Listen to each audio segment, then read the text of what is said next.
I'd like to welcome all my colleagues to this meeting. We are part of one big international family now, more than ever before, and so that our collegiality, our relationship extends over borders. Internationally, we know each other as international compatriots. Thank you and welcome. The comics, or sequential art, what I call sequential art, is at a stage, a crisis stage now, because there is a struggle within the medium going on between the content and the form. The form, up until now, has dominated the medium and has really been, in itself, the content. It's what McLuhan used to call the medium was the message. And it is changing now because the novelty of comics, or the arrangement of images in a sequence, is no longer a novelty. It's no longer a surprise. People are now accepting it as a totally acceptable, readable medium. Now, this is having a tremendous effect on two areas. First of all, the marketplace, because the people who bought comics because of its unusualness are no longer doing that. There are a number of people who are buying comics for their collectibleness, so that they buy 200 or 300 copies of Volume 1, Number 1, to save, thinking they are going to get rich very quickly because they forgot that people printed 1 million copies, and they stored them. And so that disappointment occurred a few years ago. And then the second thing that is affecting the marketplace is the fact that the competition from electronic transmission, such as computer games and toys, have begun to erode some of the casual interest.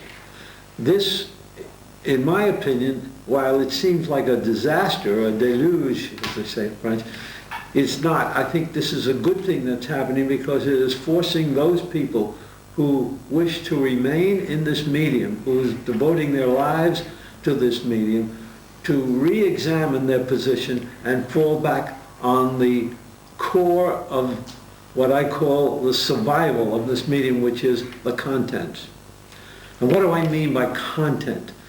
The content is a message the medium has to give to the reader. You start out with what you want to say, and you use the tools, which is images and words, as a way of conveying your idea. It's no longer a case of style and technique, as I often point out when a writer of, say, someone of the stature of Umberto Eco or Updike or any one of the major writers who write with words only, they are not thinking about the kind of type. They're not concerned about the typeface that's going to be used. They're only concerned with the ideas and the way to best say it, or best to arrange the words to get them across. And what we do in this medium, in the world of sequential art, is arrange images in order to convey the ideas. Now, you must understand that this medium, like all mediums, have limitations. Comics or sequential art, we deal in perception of things. For example, we deal in perceived time. We deal in perceived space. We have a difficulty with these images because they are static, immovable images, to convey internalization, such as deep feelings. We have a difficulty in transmitting or conveying the past, events that occurred in the past. This comes under the heading of the question of time. We don't have sound. We have to convey sound by inventing words that mean sound.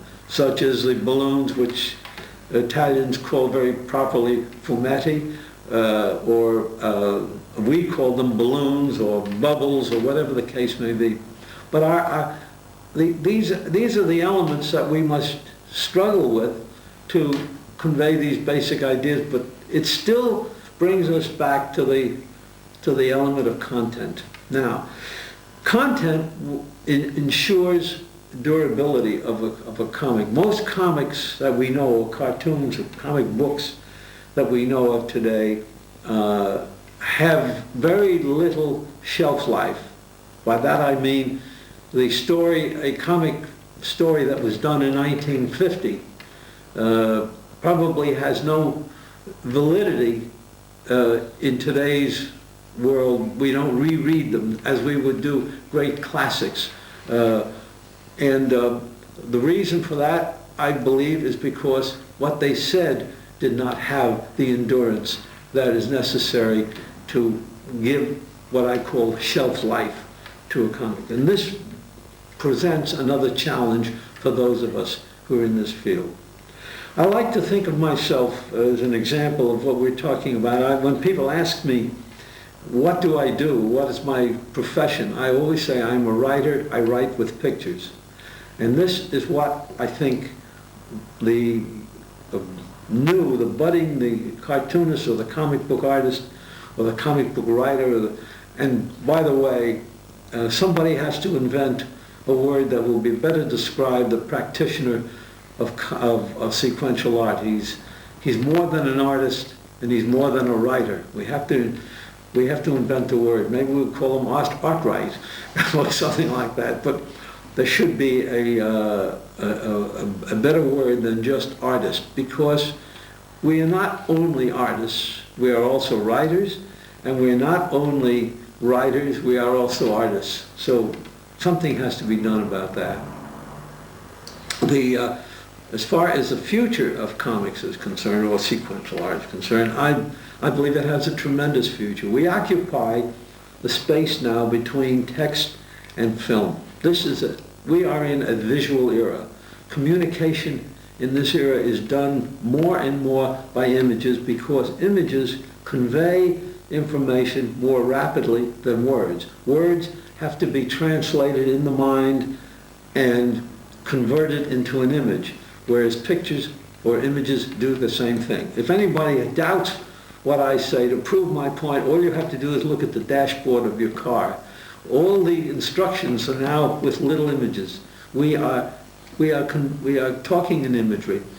This, to further support my contention, is that the rate of speed at which we must disseminate information today has grown at such a rate of speed that we must find some device, some method of conveying this information quickly and with great speed. This is affecting the literacy, the ability to sit down and learn the code, which is what words are. Words are nothing more than like the Morse code. It's a code. You learn the code, and then you learn to read and convey that information through your mind.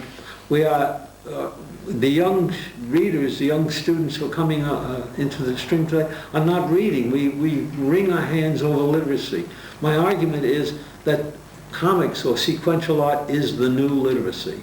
This is the new reading vehicle that we are using to survive in this 20th or 21st century. So I believe there's a tremendous future, and the future is centered for those who wish to practice this medium or this profession. The future is centered around the ability to devise ideas or to convey ideas and to tell them with images.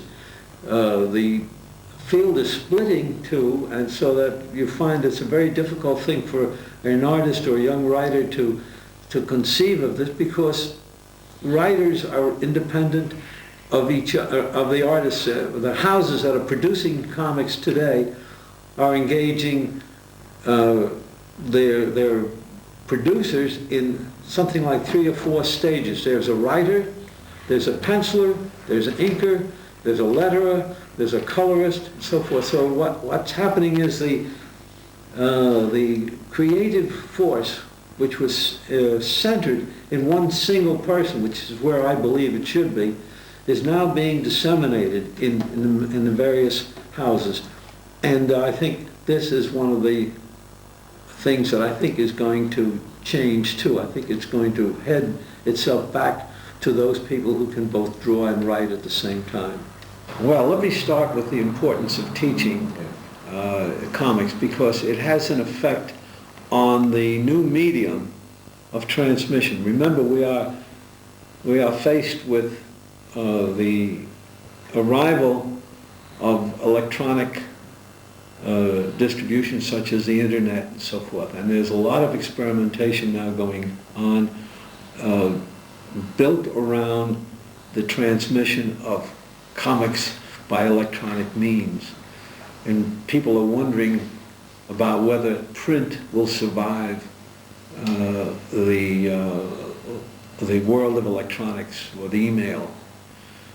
I believe print will survive, but I also believe that there is no difference in my mind between the method of transmission and the underlying idea and the underlying concept, because we are producing stories or concepts or ideas, or telling stories by the manipulation of imagery. And that manipulation is done in the head. It has nothing to do with punching buttons or with electronic delivery of any kind. It all still rests with the person who, in his or her mind, has the ability to organize imagery in a sequence to tell a story. So the teaching of that is still very much essentially the same. The teaching I have done, the way I teach, I spend very little time in teaching style, technique, or drawing. The manipulation of the tools is something that can be learned easily. One has to learn, as far as I'm concerned, how to think about it, how to organize your mind in a logical, sequential arrangement, to learn to think sequentially, to learn to be able to extract from a seamless flow of action those images which tell the whole action, relate the action. So teaching of this medium will still, as far as I'm concerned, be centered, or should be centered around the thinking processes that are involved, rather than the business of brush technique or pen technique or watercolor or paint and so forth. All these things can be learned elsewhere. This is not really the area that I'm interested in. Now, as far as my future is concerned, I expect to be around a long time. I have, at this moment, I'm working on a new book. I still want to do graphic novels. Last year, as a vacation, I did 2 children's books. Grimm's fairy tale story of The Princess and the Frog, and then I did an adaptation of the Moby Dick, which I call The White Whale. And these were for fun, because I had just finished a heavy story, and I felt I needed some kind of decompression, so I did it.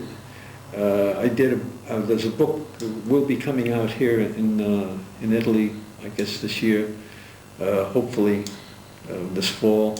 I did called A Family Matter, which is a very serious work and deals with the assisted suicide, if you will.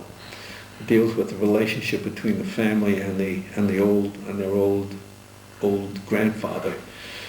It was written, I guess, rather bitterly. I was angry. It's an angry piece of work, because where I live in Florida, there are a lot of old people who are really being abandoned by their children. And so I wrote this thing. I'm not a moralist. I respond rather to events. I consider myself a reporter, if you will. So that work is in existence, and I'm working on now a rather longer novel based on a segment of life in American society, of wealthy families and their interactions. It's a rather complex thing. Since I'm only halfway through the book, I don't feel I can adequately talk about it at this point. I know the ending, it's in my mind, but I'm working toward it. And then I did a short piece which I may finish. It was a memory of an experience I had in Vietnam. And I thought I would relate that. So I've plenty of things to work on, and I probably will try to put together another instructional book, or maybe update comics and sequential art. So there's plenty of work to do. I have many miles to go yet.